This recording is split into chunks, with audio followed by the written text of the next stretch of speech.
Title होशियार गधा। किसी गांव में एक होशियार गधा रहता था जिसका नाम बबलू था। बबलू गांव के एक किसान के साथ रहता था और उसके सारे कामों में मदद करता था। वह खेतों में सामान ढोता, गांव के बाजार से सामान लाता और हर काम में किसान का भरोसेमंद साथी था। लेकिन गांव के सभी लोग सोचते थे कि गधा तो सिर्फ मेहनती हो सकता है, उसे ज्यादा समझ नहीं होती।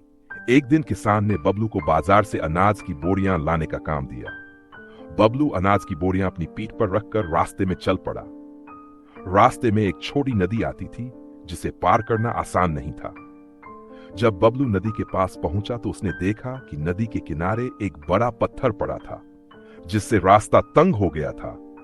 अगर वह उसी रास्ते से जाता तो गिर सकता था। बबलू ने कुछ देर सोचा और फिर इधर उधर देखने लगा। उसे थोड़ी दूर पर एक छोटी सी पगडंडी दिखाई दी जो नदी के किनारे से होकर दूसरे किनारे तक जाती थी। बबलू उस पगडंडी से धीरे धीरे चलता हुआ सुरक्षित नदी पार कर गया। गांव के लोग ये देखकर हैरान रह गए कि बबलू ने खुद ही अपने लिए एक सुरक्षित रास्ता ढूंढ लिया था। गांव के एक बुजुर्ग ने कहा, यह गधा नहीं, होशियार गधा है।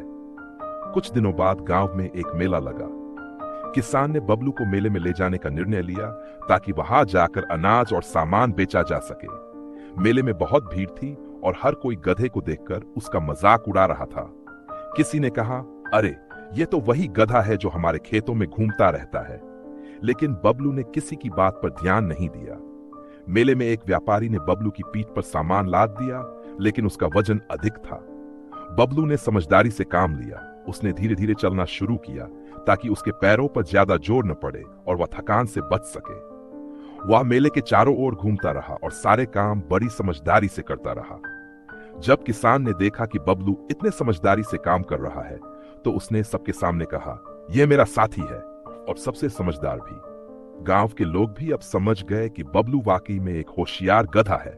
वे सभी उसकी बुद्धिमानी की सराहना करने लगे। इसके बाद गांव में कोई भी उसे साधारण गधा नहीं कहता था।